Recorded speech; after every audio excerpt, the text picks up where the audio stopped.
Of this committee here. Let's call us to order. Thank you, Jim, for hitting the record button.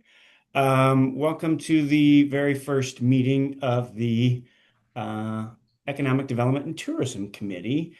Before we get too far, I just want to we'll get to full introductions, but the three core committee members here are myself, Councilmember Fenton, and Councilmember Dedman. And we have a first order of business team is to elect a chair. Okay, well, So you Anybody start I, with the chair. Rainbow's fighting for it. If you I don't was want to, last, Rainey, I I was, defer to you. I know okay. John's out there chairing a lot. Maybe he wants to sit back. I don't know. yeah, if you want, I can, John, or you can do it again if you still want to. If you guys are okay with it, I'm used to doing it. I think we'll go that way. So I have no problem staying in that position if you ladies are both okay with that. I'm okay. Okay. Sounds good. We got to take official motions and a vote. So is there a motion on the floor? I make a motion for John Morrissey to be made, council member John Morrissey to be made the chair of the Economic Development and Tourism Committee. I second it. Perfect. We have a first and a second. Any discussion? Hearing none. All those in favor say aye. Aye. Oh, Any, any nays? And it'll carry. Perfect. Thank you, ladies. We got that first bit of business out of the way. So, with that, I'm going to go ahead and let you both introduce yourselves right after me, and then I'll kind of go down through the rest of our group, just because I know Councilmember Dedman is brand new to council this go and to this committee. So, John Morrissey, reelected this time to position two. And now your committee chair. Why don't we start with Councilmember Fenton? Hi, Heidi Fenton and council member. Perfect. And Councilmember Dedman? Sure, Dedman, council member. Excellent. So I'm sure everybody here will get to know her over our time that we spend over the next 2 years. With that, another elected with us is our mayor. Morning. Good morning, Mayor. Thank you for joining us. And then we have staff. We'll start with our director. Yeah, Community Development Director Nick Bond. Excellent. Thank you, Director Bond. And then he's got, I see at least just the one staff member today. Oh yeah, it's Okay. Jim Fisk, principal planner, and I should rename myself. Thanks.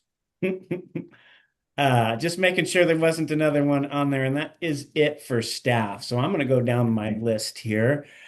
We have a member from KEDA. We have two members from KEDA. Hi, I'm Joe Morrison, Executive Director of KEDA, and I'll let my colleague introduce himself. Hey, James Davis. I'm the Economic Development Manager from KEDA. Excited to be here this morning. Yes. Thank you both for being with us. I apologize. You're further down the list, James. We would have got to you there. It looks like we have a member from Visit Kitsap. Hi, I'm Aljalyn Sperber from Visit Kitsap. Thank you, Aljalyn. And then we have a member from our South Kitsap Chamber of Commerce.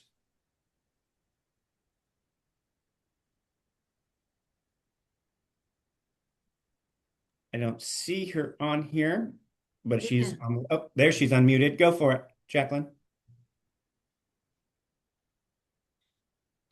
Oh, she got unmuted, but I can't hear you. So we may want to work on that.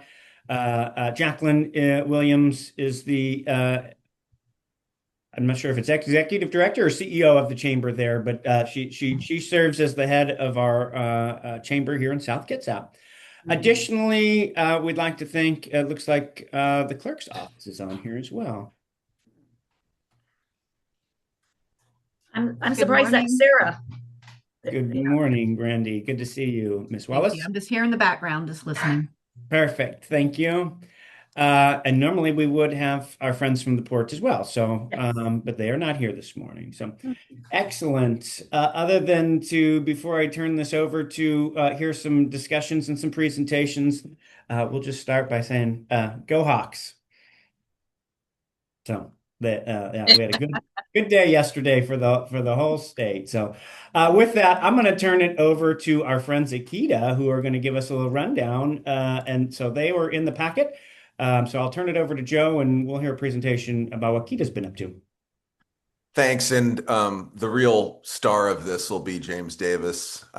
He's smarter than me, thinks faster than me, and knows a lot more about this stuff than me often. So if I could ask, if it's all right, Jim or Nick, to bring up the Kita section of the packet, we'll go through it.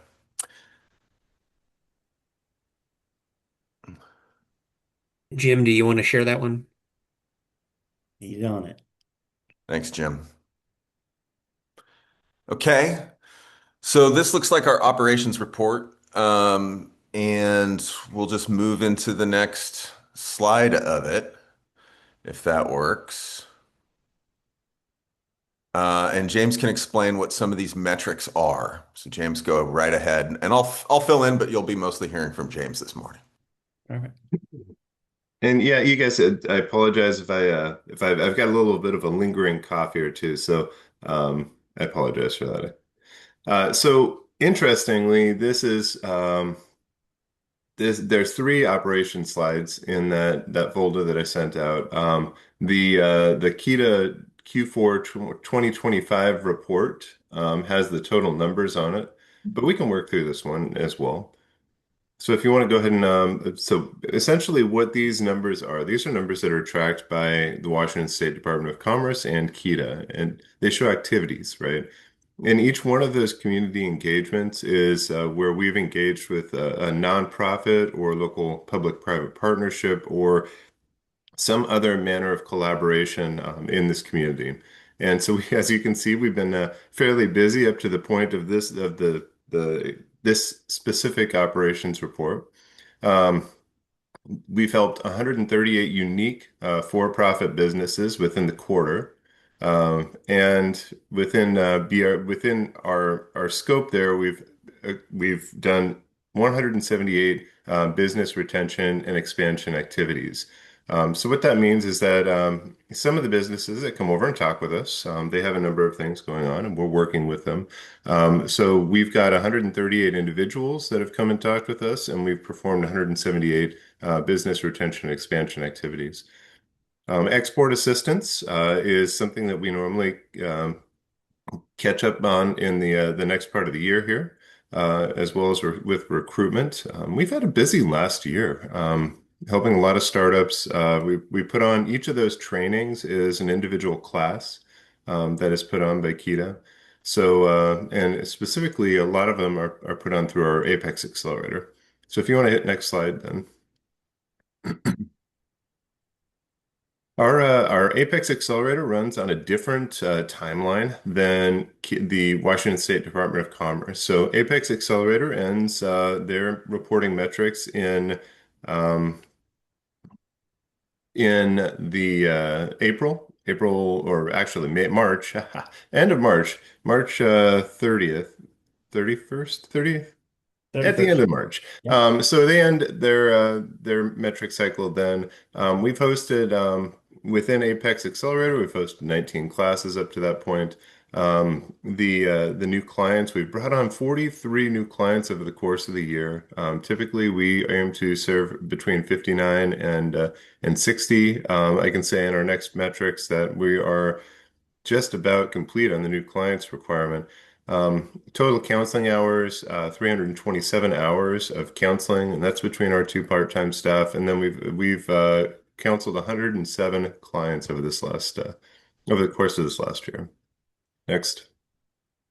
If I can interject briefly, you're going to hear about Apex, and if you don't 100% know what Apex is, it is a program that is exclusively focused on government contracting. So it's a Department of War program that has existed for quite some time, and it's staffed by two former federal contractors with above 50 years of experience. Yes, and thank you, Joe. I sometimes forget which audience I'm talking to. But the Apex Accelerator is essential for providing contracting assistance at all levels of government. So it's funded by the Department of War. Its primary focus is creating government industrial base and defense industrial base ready contractors. It also has the mission to create contracting readiness for state of Washington and local and municipal governments as well. We run two special programs within Apex Accelerator. So this is in and above the training classes that we do, and in and above the counseling that we do. And these two events are Contracting Coffee Hour and Prime Connect. Contracting Coffee Hour offers a venue every first Wednesday of the month for contractors to come in and ask questions that they have about any part of government contracting, or whether even if government contracting is something they should pursue. It also offers a venue for people to network with other individuals in our community. Prime Connect is a connection event that connects one of the large primes that are doing work in our region to smaller subcontractors. As you know, or as you may know, the primes that get the contract, the Kiewits of the world, the Port Madison Constructions, the Newton Building and Construct Development, they often hire subcontractors to help them complete different aspects of the work, and Prime Connect helps us connect them with local subcontractors so that we're supporting our local business community here. Next. Our two primary counselors for Apex are Terry Holmberg and Mary Jo Juarez. We've also recently brought on a volunteer, Daniel Miller. Daniel Miller comes from an equal pedigree as Terry and Mary Jo. So that between the three of them, now we can say we have almost 90 years experience in government contracting at this Apex Accelerator. The classes that we hosted and up to the point of this operations report were government shutdowns, what to do and how to recover, surviving difficult contracting times, Longshore and Harbor and Workers' Compensation Act, which is something that is very underappreciated in this state, being as we have so much shoreline, and it's an absolute requirement. Give me a second. And steps leading to a Washington state contract. Next. We've been working on a number of different community partnerships, as you can see here. One of the ones that is relevant to Port Orchard is the Child Care Task Force and the listening sessions that we've been putting on. We'll have a Port Orchard specific listening session coming up in the end of this month. And it'll be, South County specifically, it's in Port Orchard. And it'll be talking about the barriers to entry for childcare. Our Child Care Task Force at KEDA has taken a very specific approach. It's been the business of childcare. So we've been trying to address it from an availability standpoint. How can we help create and inspire a new capacity? And so that's one of the things that we've been working pretty hard on here. We've also been heavily involved with the FIFA and GKC and trying to get readiness here for our upcoming event in 2026. One of the things that's cool, Inventec Marine Solutions, Evergreen Manufacturing Growth Grant. So we were selected as a spotlight for Commerce's success of that program, the Evergreen Manufacturing Growth Grant, in helping Inventec get their building constructed, and as a retention activity. That was a very successful activity, and we were excited to share that with you guys as soon as we get it. And then, of course, there's some important work happening with the Mason and Kitsap Sewer and Infrastructure. And Joe, did you want to talk at all about that partnership? I'll try. So we are running an economic impact study that is joint with Mason County about the potential to bring sewer up from Belfair over the Kitsap County line, moving us closer toward the Port of Bremerton. Greater underlying infrastructure could create greater capacity for jobs and buildings and companies, and it's part of what we do. It's not the snazziest bit to work on sewer for a long time, but it does unlock future growth potential. Thanks, James. Yeah, absolutely. I mean, it's going to be one of those things that happens one of these days, and people are going to look back and say it's absolutely essential, and they're going to wonder who was involved in it. And that's not terribly important. The important thing is that it gets done so that we can increase our capacity here in Kitsap. Yeah, I think you're talking to the right group here, right? We see these imaginary lines that were drawn way back when, and we have to deal with those infrastructure as a city. So whether it's water or sewer, we know that plight. Well, I'm glad I've got a solid audience here. All right, next slide. So we did a number of different site visits. So this is what this is referencing here. Now this is a monthly operations report. So this is just representative of site visits for 1 month. And I want to say that it was November's site visit record.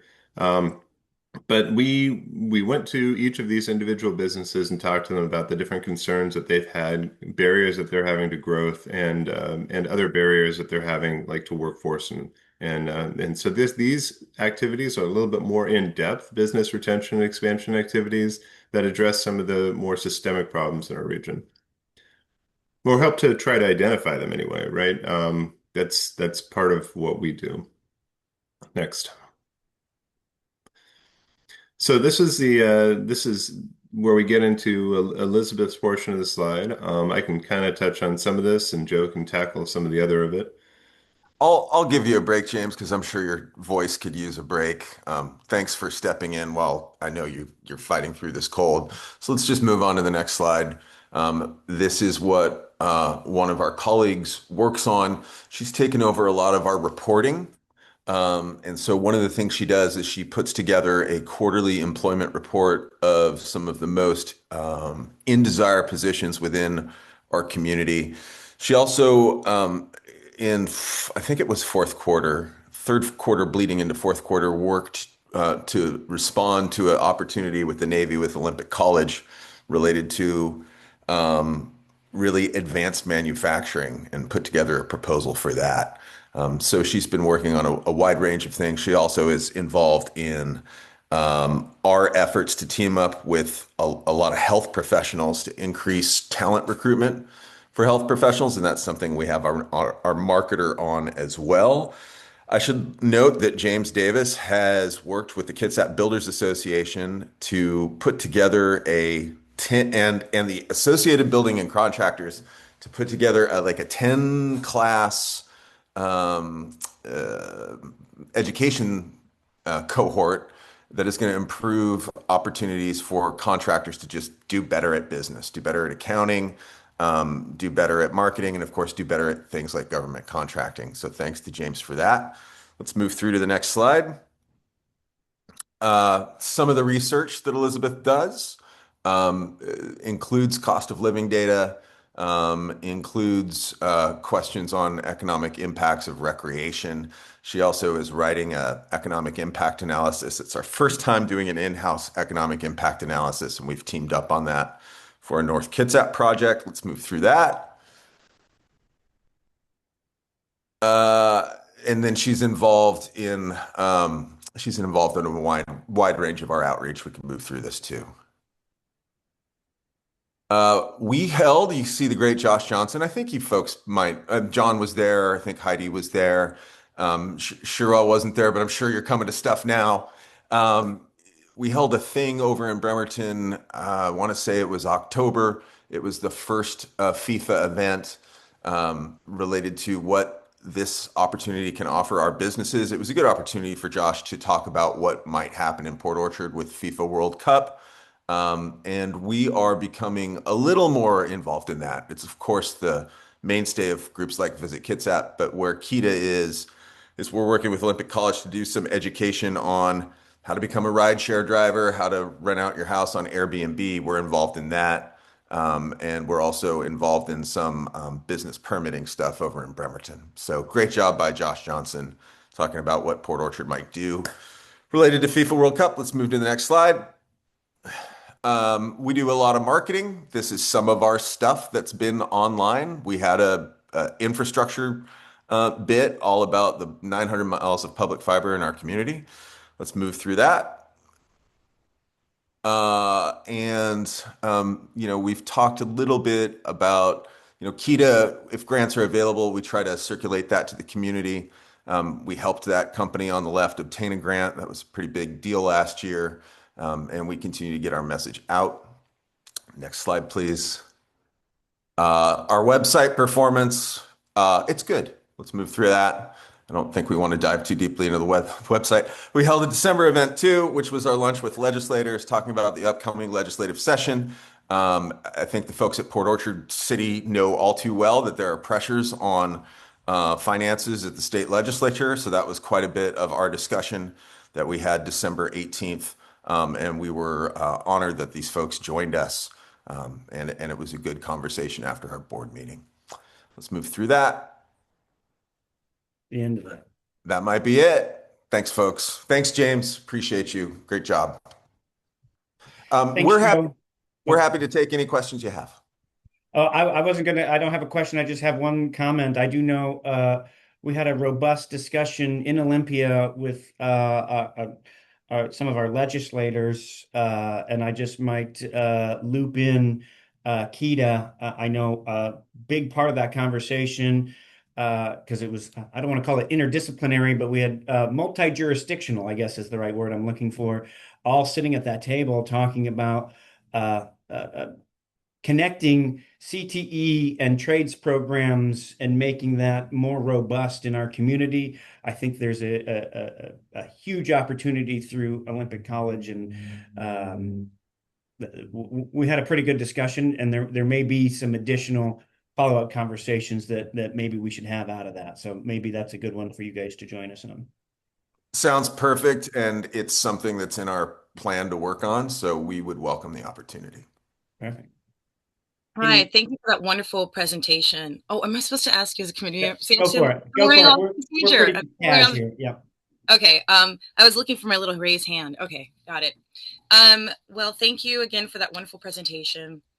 The question that I have is, can you help us to better understand how this specifically helps the city of Port Orchard? Or I should say helps, but what has KETA helped specifically do for the city of Port Orchard? Sure. Over the years and right now. So let's talk about right now, and then let's go to over the years, and let's talk about our overall outcomes.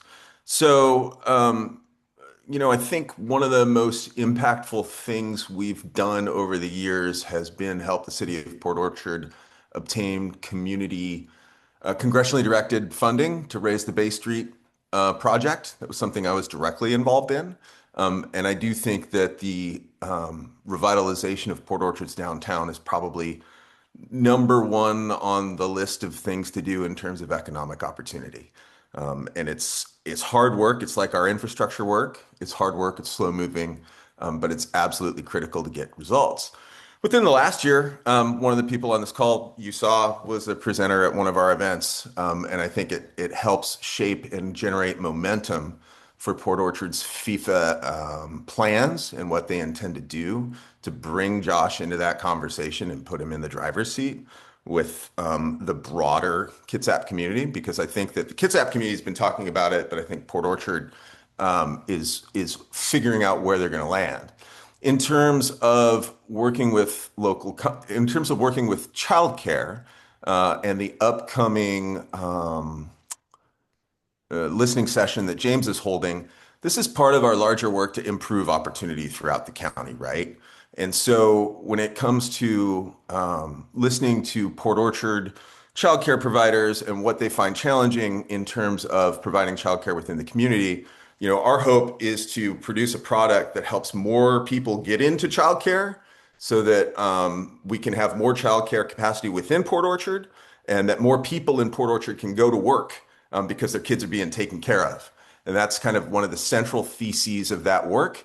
And granted, that work happens from Port Orchard to Bainbridge Island and all places in between.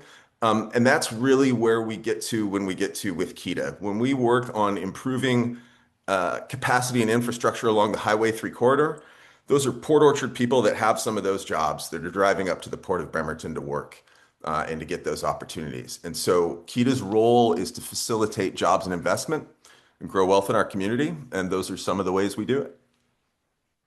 Councilmember Dedman? You're still muted. Sorry, you just said two things that I have follow. Am I allowed to ask follow-up questions? Sure. Okay. Two things that you brought up. So I have a question. Do you work with our lobbyists then? Because I know that we have lobbyists that work on some of the things that you just talked about, or are they two separate things? We do not work directly with your lobbyist. When Port Orchard is pursuing something, we will either offer a letter of support, and your lobbyist is in the driver's seat for those items. Or at times, we're lucky enough to be in a recommendation or decision-making mode. And if I may, Joe works and Kita works directly with me, and so then when we just got this award, we found out Friday in federal funding. Joe and his team offered support to us in that endeavor. So those letters from Kita are critical because everybody's asking for that money from our representatives in Washington, D.C. And so, so also though, when we're pursuing funding with the state, it's very important that we get, support and letters of support from Kita and Joe and his team.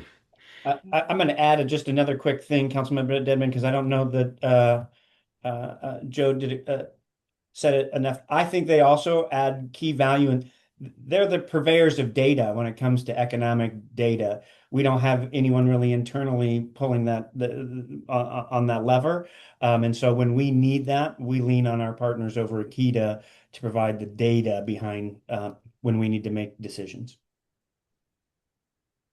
I can hold on to my second question because I see James has his hand up. You want to hold on to yours, Councilmember? Yeah, okay. I noticed that, James. Okay, yeah, James, go for it. I think it's also important, and I can certainly get this data to you, Councilman, Councilmember. I think we offer a technical assistance program to the entire county. We do have many clients from your area. We've had the Micro Business Accelerator recently launched. That was launched with the intent of attracting more people from South County and Central, rather than having it where it had been previously in Poulsbo. So we've been increasing our efforts south, right? Up until very recently, I've been very active with the South County Chamber initiatives for small and rural businesses in the region, as well as increasing. Again, we're hosting a childcare listening session in Port Orchard for South County childcare facilities, and I believe that you were at one of those listening sessions, our last one. So you know how some of those are going, and ultimately we'll be creating a toolkit that'll help new businesses interested in childcare expand their business or launch their business. So this is a really important piece that could potentially result in increased capacity childcare wise in our county. So these are ongoing work products, but I'm happy to answer any questions on that. Councilmember, you got mute, friend. Sorry, I like to mute, with babies running around. So that was actually one of the questions I had when the presentation. I noticed that there is a contracting coffee hour, which I was like, oh, that's really cool. Opportunity Network. Where are those held? Contracting Coffee Hour and Prime Connect are both virtual. So they're held, and what we found, they used to be in person.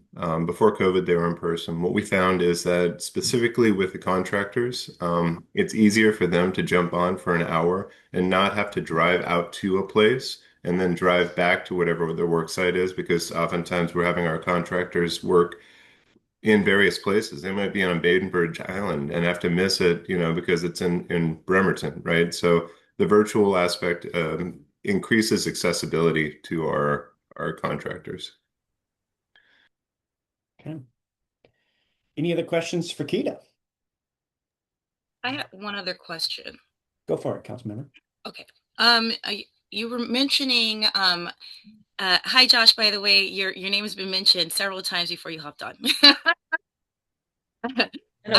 He's pretty popular. Yeah, they were like, Josh. This is the first time we're meeting in person. Hi. And so I guess my question is, you were saying the benefit of Josh's presentation on FIFA.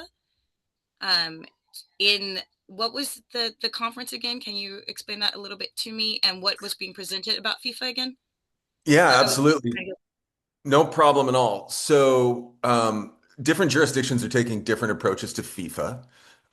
Some are fully engaged. Bremerton's probably the easiest example, all in. Paulsbo is almost the opposite example. I'm not saying all out, but they don't see themselves as having as a big role in FIFA. And so I think two things. I think at the time Port Orchard was evaluating where they would be participating, and I think this was a good opportunity for Josh and Team Port Orchard to work through some of that. And then our role was to bring together this half-day conference to talk about the business opportunity related to FIFA. Because, for example, and Algernon will have more information about this, we think hotel prices are going to be between $400 and $600, a little more than they are typically that time of year.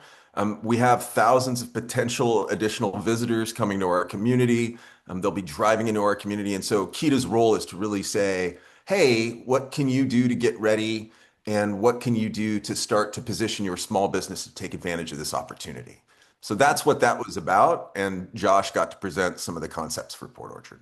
Sorry, you just brought up, okay, so you said that you weren't sure whether at that point Port Orchard was or was not all in.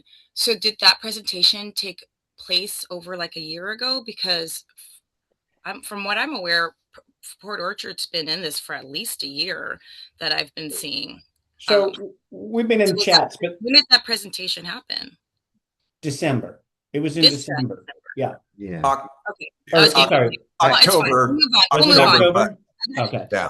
It's fine. It's fine. Okay. Thank you. I'm trying to make it make sense. Thank you. I appreciate it. Yeah. So essentially, he got to produce what we saw and what we had asked Josh to produce for us to get. And so I think Joe and team used that as an example of how the city of Port Orchard's moving forward with planning for FIFA. So, yeah.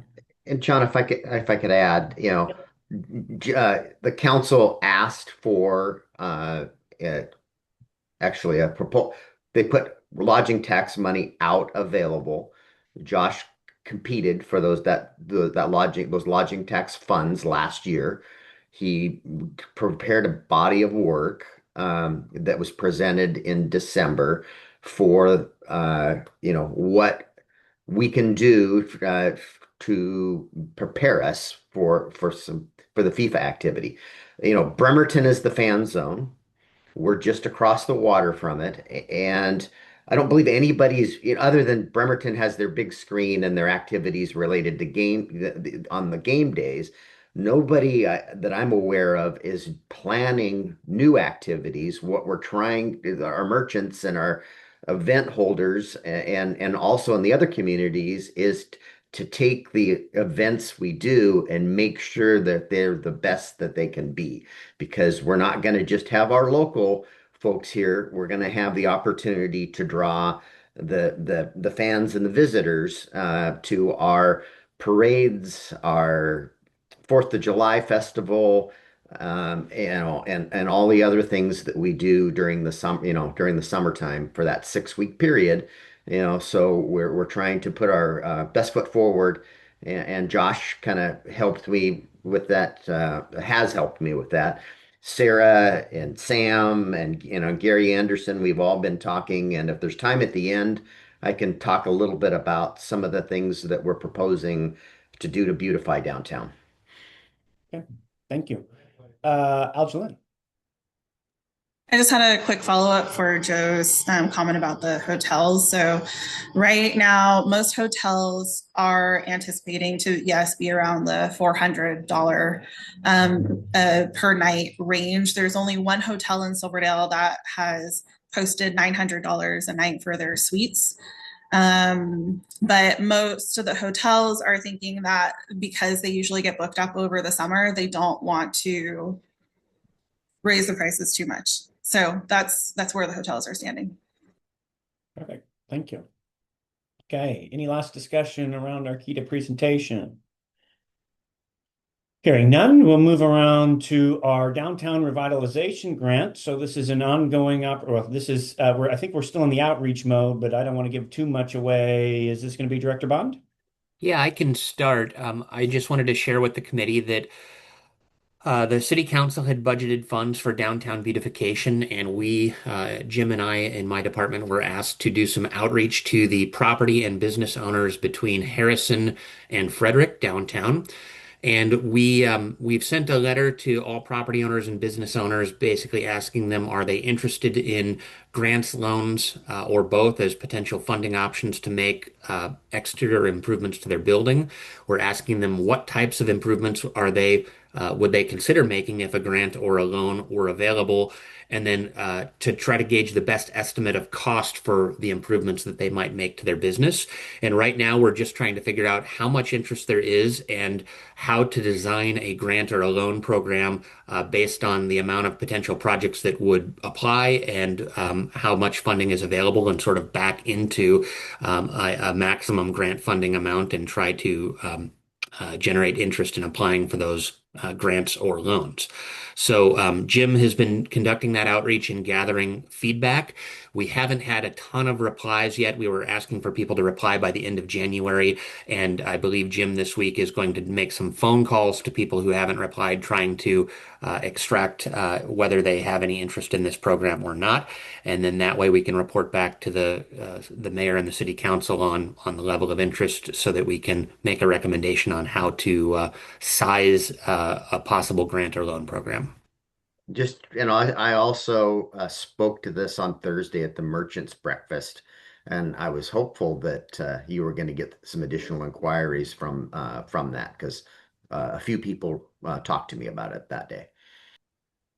Yes, we did receive at least one email requesting a copy of the letter that had been sent out, and I believe we provided that already. Jim, I don't know if you've heard from anyone else as a result of Thursday's breakfast or not. No, just the one. Thinking about that here, is there an opportunity that maybe we could also send a letter to the business owners in that same subset? They were included. They were included. Okay, it wasn't just the building owner; it was also the business owner. Okay, because I think sometimes they may share in it with their building owner if they have a desire to make that happen. So. If anybody can help the city in our endeavors there, we think this is a really great opportunity to beautify our downtown. Council has learned there are limited tools in our tool belt to get that done, and so we think that right now this is the best opportunity. And so that's why we want to see what we can put together to incentivize rather than penalize. Councilmember Dedman. Did we get a copy of that letter? I don't believe the letter went to the city council members. It just went to the business owners and property owners. But you did receive the memo explaining the basis for the program. I believe the full council received it last year, and then I emailed that to you, council member, after the most recent council meeting. Is it possible to get a copy of that email? I mean, of that letter? Sure. Yeah, I agree too. Yeah. Okay. Any questions around the revitalization grant program? Joe. Interesting. Seems like a really interesting opportunity for downtown, and downtown's a priority. What's the potential pool of? Are you guys just in research mode, or have you identified a potential pool of funds and an amount? Both. The budget has Oh, 75,000 in it for this program Okay. this year. And we also have a separate bucket of $100,000 that we're looking at that isn't part of the grant, and those are dollars and if there's time at the end of the meeting, I can kind of give you an overview of what has been asked for by Miss Sarah Butler, who has her hand raised, and Sam, and recommendations that came from Josh Johnson also. So we picked some things out of his proposal. The Merchants Association has given us some ideas, and Sarah Butler, who's our Uber, she gets motivates all of the different volunteer groups, and so she's got some asks in that list too that I plan to share tomorrow night at the city council meeting. yeah. So we had two buckets of money, one meant to help the building owners, and then one for the city to kind of go do stuff and get stuff done on behalf of the city. So that 75,000 is still, we're trying to figure out how best to deploy that based off of how those building owners and or business owners would utilize that.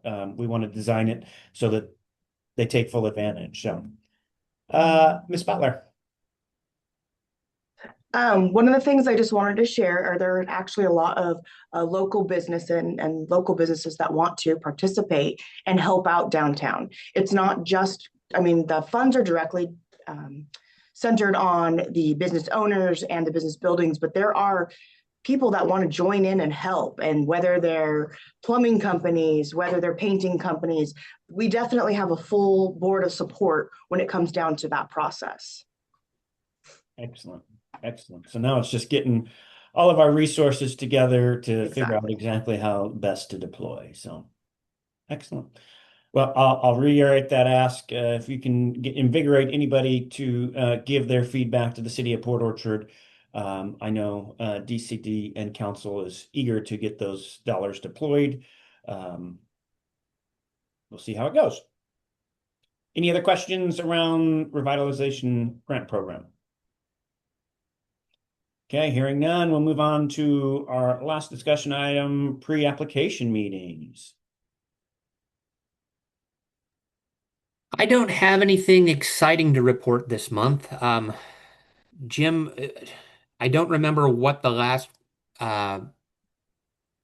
project that we reported on in December or November would have been. So there was talk that last time around the Rite Aid building.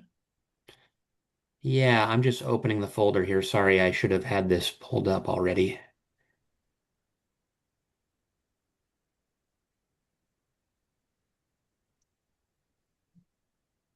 And I think Yeah, nothing commercial other than tenant improvements to existing spaces. So in terms of new buildings, I don't have anything. Well, I do have one here.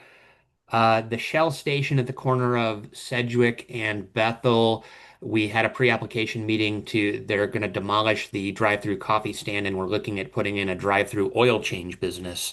And so we had a pre-application about that, and I don't know whether they're going to proceed with an application for development or not, but that was one that we did meet on. And we also met again, this is about our third meeting with the Kitsap Helpline Food Bank about improvements to their site up on Mitchell. And they're just continuing to explore options for how to configure that site in a cost-effective way to help conduct their mission. excellent. Yeah, they've done some cleanup there already, and you can tell they're staging. So, okay. Any questions around the pre-application meetings? They should do coffee and oil. Both. All right, hearing none, we'll do a little round table. Anybody have anything for the good of the order?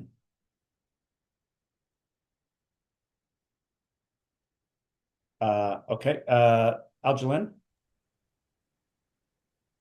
Hi. So last week I spoke with a destination development manager from the state of Washington Tourism about their tourism module program that they are doing this year. And so prior years, they called it the Regional or Rural Support Tourism Program, where they would go to different destinations to help them put together a 5-year strategy or just like a strategic plan regarding tourism. And they would involve different stakeholders like ports, chambers, the destination management organizations, businesses, just so they have like a unified approach to tourism. And so I had originally approached them about this for Kitsap, but when they were sharing more details, they were saying that they wanted it to be focused on a town. And I had mentioned some of the different towns, and I wanted to bring this one to your attention, and I can share a link after the call, but it's taking, maybe it could be supportive with the beautification program that you're wanting to do in downtown Port Orchard. But it's taking all these stakeholders that really care about tourism and how it impacts the community, getting insights from residents, business owners. So then that way you can develop together a plan of like how you really want tourism to look like in Port Orchard. They're hosting a webinar on Thursday, the 12th. So Josh went off screen. If somebody wants to attend that could be really helpful. But some of the bullet points they have on their website or this landing page about the program is that they want the program to help the community to make sure it reflects your local values and priorities. It can generate economic benefits that stay in the community, protect your cultural and natural resources, and then strengthen local capacity and decision making. So I just wanted to put that on your radar, and I can share this with you, Josh, and see if you want to attend the webinar to see if it's helpful. But I would love to see more, revitalization to Port Orchard for sure. So that's it. Thank you. Councilmember Fenton.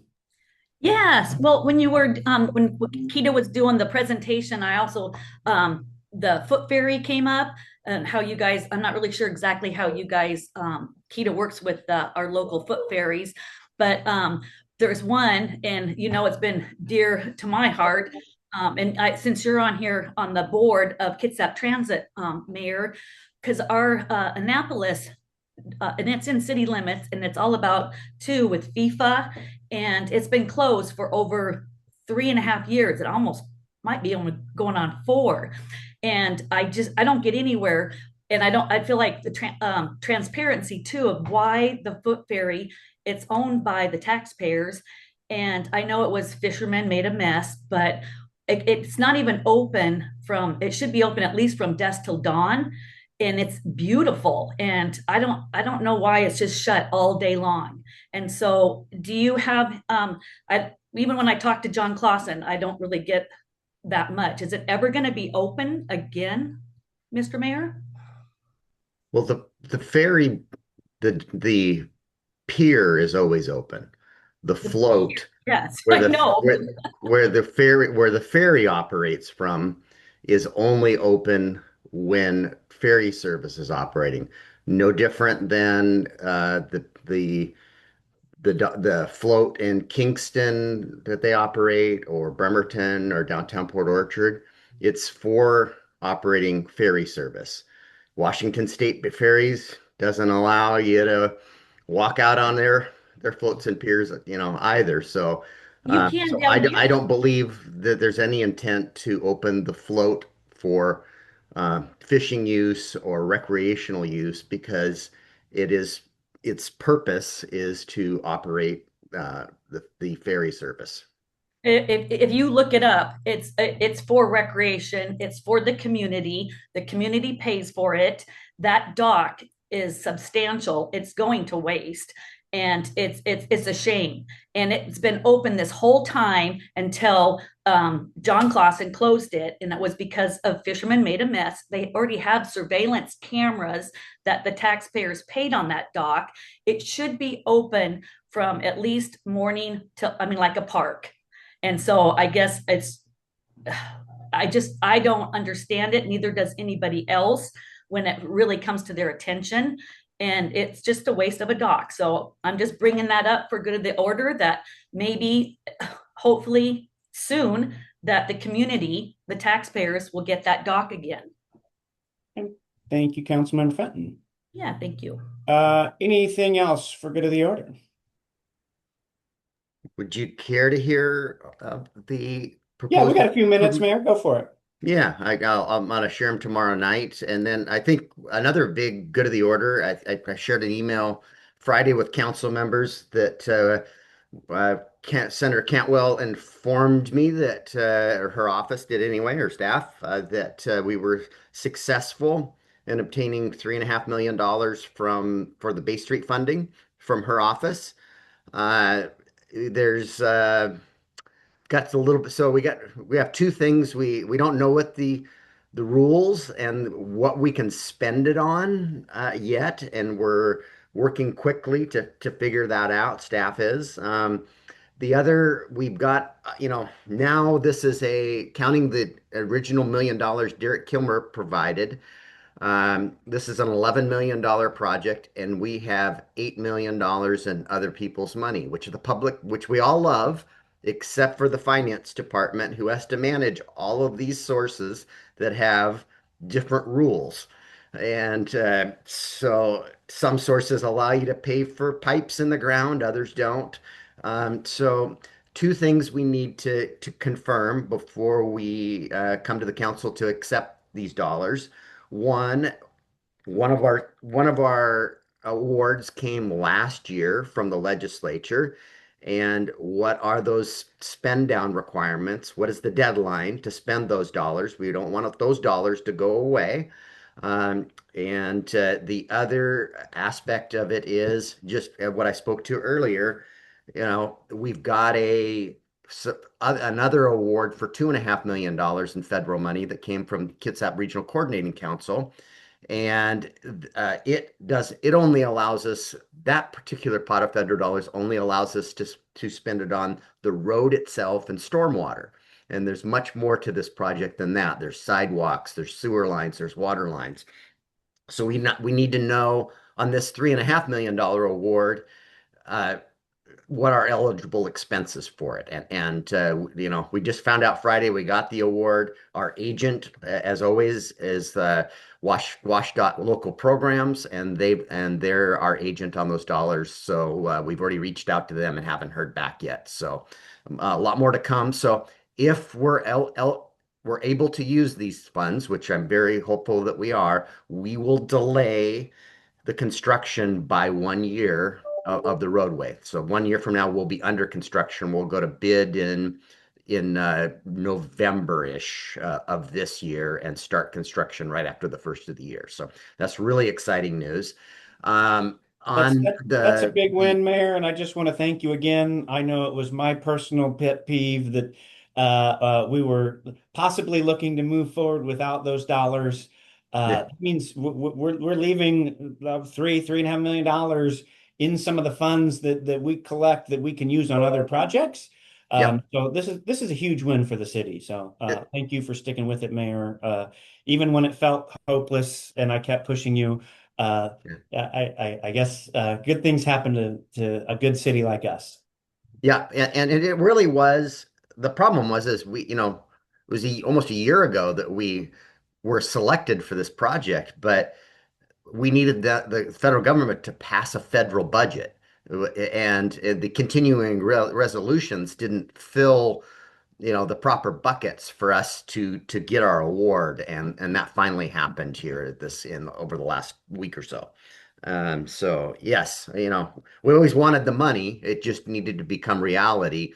And we couldn't wait. As I spoke to earlier, we had other awards that had a clock ticking on them, and we didn't want to lose those awards.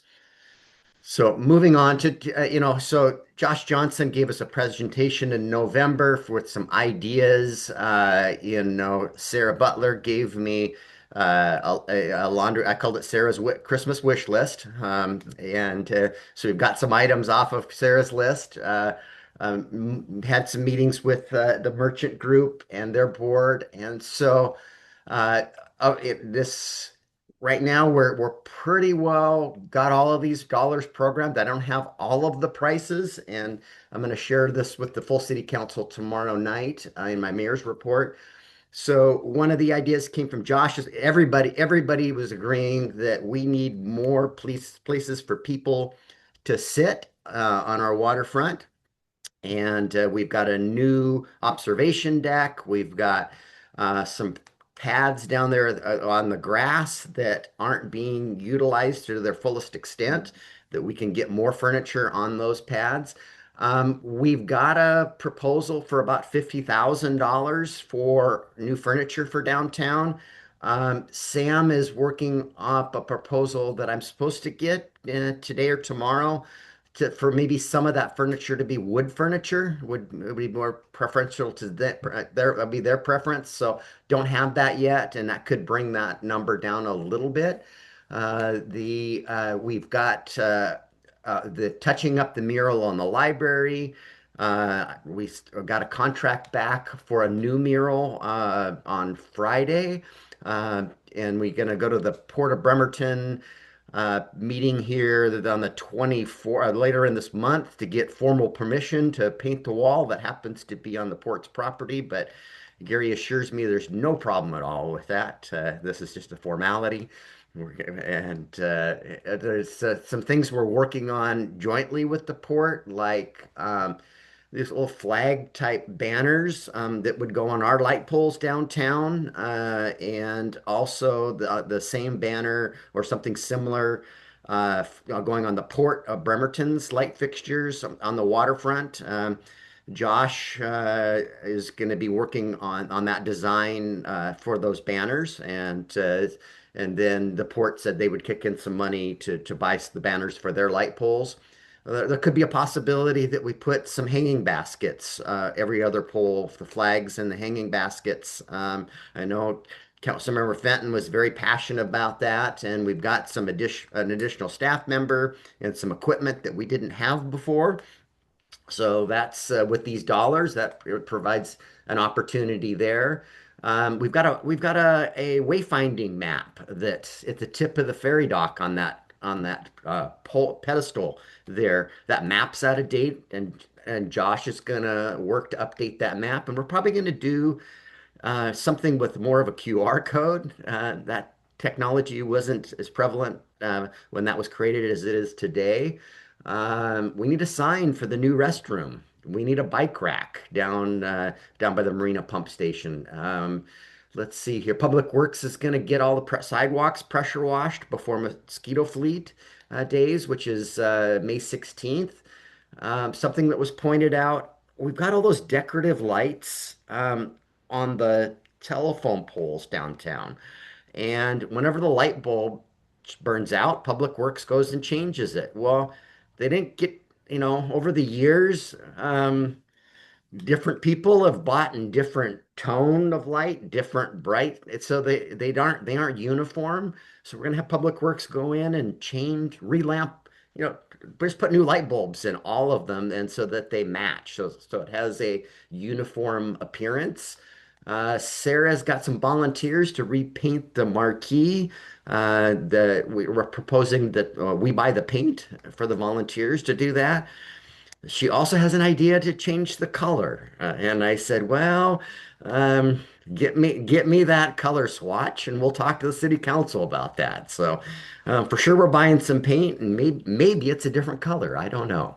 And a couple of other some new garbage cans downtown. And then there's an idea to take and put, the window and door insets on the Myries building that are painted black to look like faux windows, to put we're going to print some banners and that are like sepia black and white photos that are historic, and to set in those inlays on the windows. So and then so that's kind of right now we're at one last thing.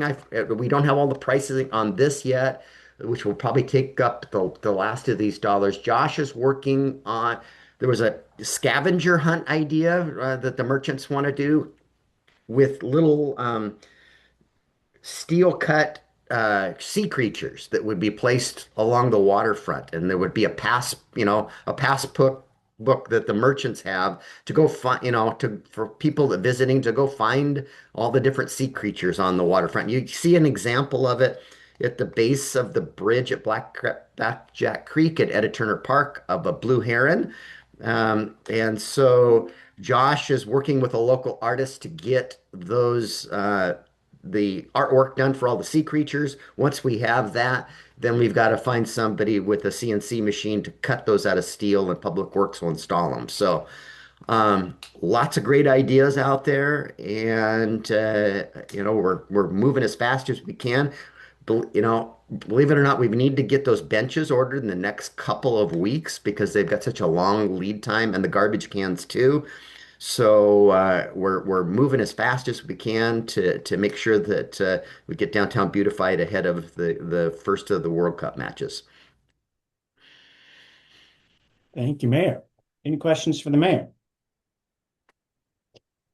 Okay, hearing none, that is the end of our agenda and no other good of the order. So thank you for attending today. We will see you next month on the second Monday of the month at 9:30. Thank you. Meeting adjourned. Bye.